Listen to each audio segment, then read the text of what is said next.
కేజీఎన్ఎన్ news కు స్వాగతం. రంగారెడ్డి జిల్లా మాంచాల మండలం 80వ స్వాతంత్ర దినోత్సవ సందర్భంగా మండల కేంద్రంలో వివిధ గ్రామాల్లో జాతీయ జెండా ఎగరవేసి స్వాతంత్ర దినోత్సవ వేడుకలు ఘనంగా నిర్వహించారు.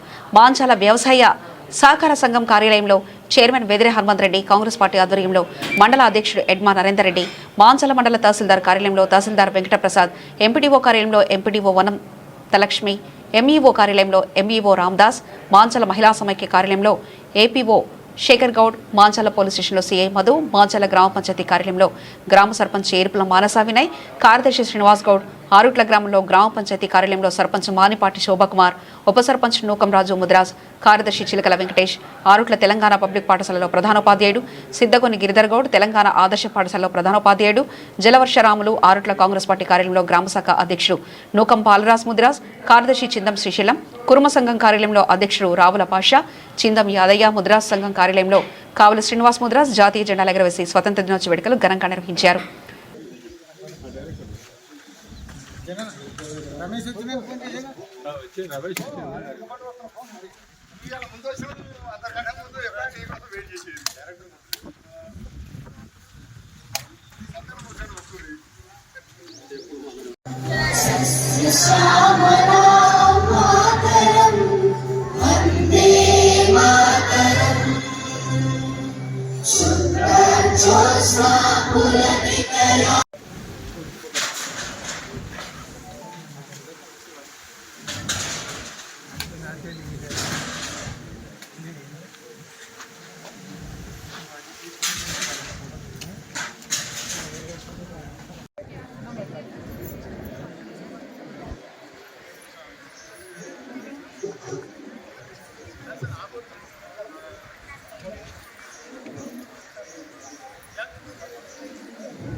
గారికి, సభాధ్యక్షులు గారికి మరియు ముఖ్య అతిథిగా ఇచ్చేసినటువంటి గ్రామ సర్పంచ్ శోభకుమార్ గారికి మరియు మా గ్రామ పంచాయతీ పాలకవర్గ వార్డు సభ్యులందరికీ మరియు గ్రామం నుంచి ఇచ్చేసినటువంటి గ్రామ పెద్దలకు, తల్లిదండ్రులకు, ఉపాధ్యాయులకు, విద్యార్థులందరికీ స్వాతంత్ర దినోత్సవ శుభాకాంక్షలు తెలియజేస్తూ ఈరోజు మనం ఇంత స్వేచ్ఛగా ఈ యొక్క వేడుకను జరుపుకుంటున్నామంటే ఆ రోజు ఎందరో మహనీయులు తన త్యాగపరంగా ఈరోజు మనం ఈ వేడుక జరుపుకుంటున్నాం.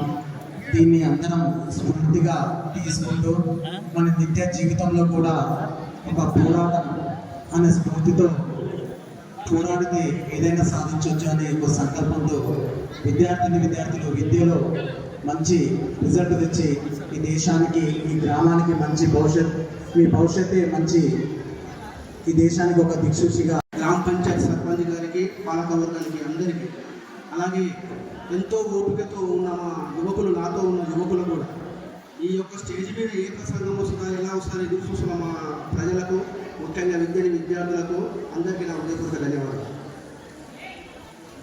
అసలు స్వతంత్రం రావడానికి కారణం ఎవరంటే 1857లో సిపాయిల తిరుగుబాటు జరిగింది. అప్పుడు ఝాన్సీ లక్ష్మీబాయి, నానా సాహెబ్ గంగాధర్ తిలక్ ఫస్ట్ ఉద్యమం. అది పునాది కంటేనే ఇల్లు పెట్టి ఉంటుంది, లేకపోతే కూలిపోతుంది వర్షానికి తుఫానికి. కాబట్టి పునాది కట్టేసేదంటే 1857లో సిపాయిల తిరుగుబాటుదాకా మన ఒక వీరవనిత ఝాన్సీ లక్ష్మీబాయి, నానా సాహెబ్ వల్లనే ఇలా ఉద్యమం తిరుగుతుంది. అంటే ఆ స్వతంత్రంలో ఎక్కువ శాతం అల్లూరి సీతారామరాజు గారు, భగత్ సింగ్ గారు వాళ్ళు పోరాటం మీద తుపాకీ పట్టారు, ఉద్యమం చేశారు. అన్ని కలగలిపితేనే గాంధీజీ గారు సత్యాగ్రహం, మన ఓపికనే గొప్పతనం. ఓపిక ఉంటే ఏదైనా సాధించవచ్చు. కర్ర నిలవద్దు, పాము తాగొద్దు. కాకపోతే ఏదైనా వీళ్ళ పోరాటం వల్ల గాంధీ గారు కూడా ఒక పేరు ప్రతిష్ట తీసుకొచ్చిండు. ఆయన కూడా స్వతంత్రంలో పేరు ఇంకా కాల్చిండు. విద్యార్థులకు, యువతకు మరియు నా గ్రామ ప్రజలందరికీ నా హృదయపూర్వక నమస్కారం. మన దేశానికి స్వతంత్రం లభించిన ఈ పవిత్రమైన రోజున ప్రతి ఒక్కరికి స్వతంత్ర దినోత్సవ శుభాకాంక్షలు. మన దేశ స్వతంత్రం కోసం ప్రాణత్యాగం చేసిన అమరుల వీరులందరికీ ఈ సందర్భంగా ఘననివాళులు అర్పిద్దాం.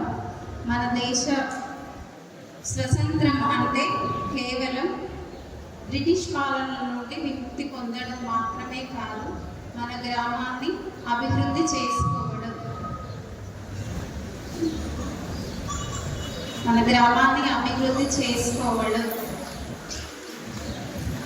ప్రతి కుటుంబం సంతోషంగా ఉండేలా చూసుకోవడం, పరిశుభ్రతను పాటించడం, పారిశుద్ధ్యాన్ని కాపాడుకోవడం కూడా మన బాధ్యతే.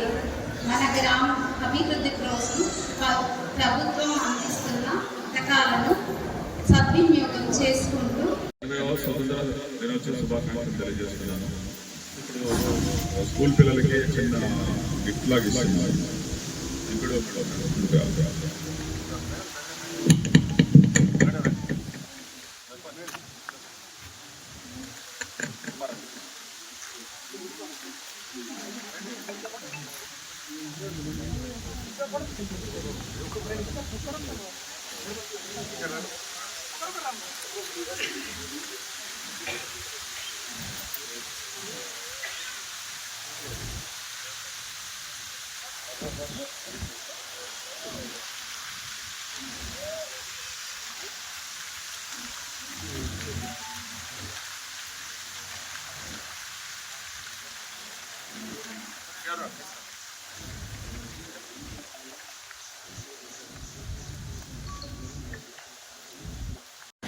అలాగే రామనారాయణ రెడ్డి ఇట్లా చాలామంది తమ ప్రజల యొక్క సమస్యలకై కొరకై ప్రజల యొక్క సంఖ్యలు బానిస సంఖ్యల నుంచి విముక్తి కలగడానికి అనేక విముక్తి పోరాటాలు జరిగి మనం ఇప్పుడు కోరుకుంటున్న విధంగా మనం ఏదైతే స్వేచ్ఛ అనుభవిస్తున్నామో ఇది అనేక మంది తమ త్యాగాల మీద మనం ఏర్పడినటువంటి స్వతంత్రం.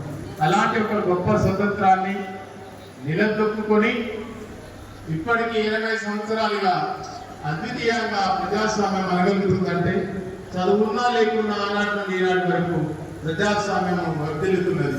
పక్కన ఉన్నటువంటి పాకిస్తాన్లో ప్రజాస్వామ్యబద్ధంగా మనలాగానే ఏర్పడ్డది. కానీ అనేక సార్లు సైనికులే రాజ్యాన్ని వెళ్ళి ప్రజల ద్వారా ఎన్నుకున్నటువంటి ప్రధానమంత్రులను కూల్చేసి తామే దేశాలు తెచ్చినటువంటి చరిత్ర పక్కన ఉంది.